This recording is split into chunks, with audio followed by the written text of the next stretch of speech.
Welcome back. You've heard of comeback kids, but how about a comeback coach? We check back in with an Oak Creek wrestling coach who has defied the odds.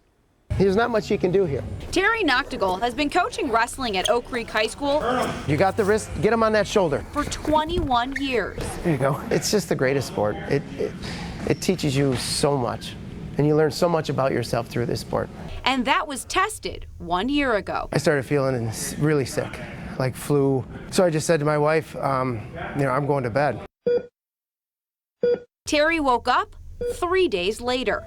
After having a seizure, he wound up in the intensive care unit with bacterial meningitis. They don't know how it got in the bloodstream, but once it did, it goes right to the spinal cord, the brainstem, and the meninges that cover the brain. And if that's not enough, 4 years prior, Terry had a tennis ball-sized tumor removed from his brain. So that kind of complicated things a little bit. But if anyone knew the fight in Terry, it was his wrestlers. It's just the way he is. Get my hand off your chin. He always fights. And I mean, he's a wrestler, and all wrestlers have that same kind of mentality, because if you don't fight in wrestling, you're not going to make it.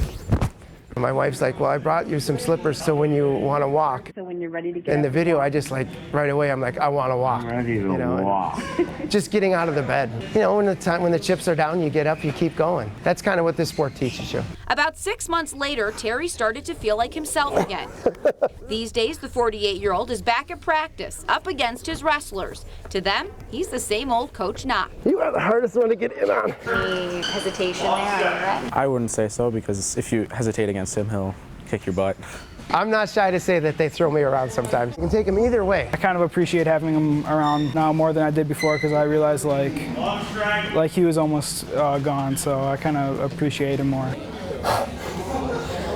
Getting old is tough. Terry takes anti-seizure medication every day. He has no peripheral vision in his left eye and has memory loss. But all he needs is wrestling. It's the sport I love. I try and give back to the sport that gave me so much. The Knights are ranked 3rd in the state, the highest they've ever been ranked. And just like their coach, they're fighting their way to the top. At Oak Creek High School, Elise Menaker, today's TMJ4.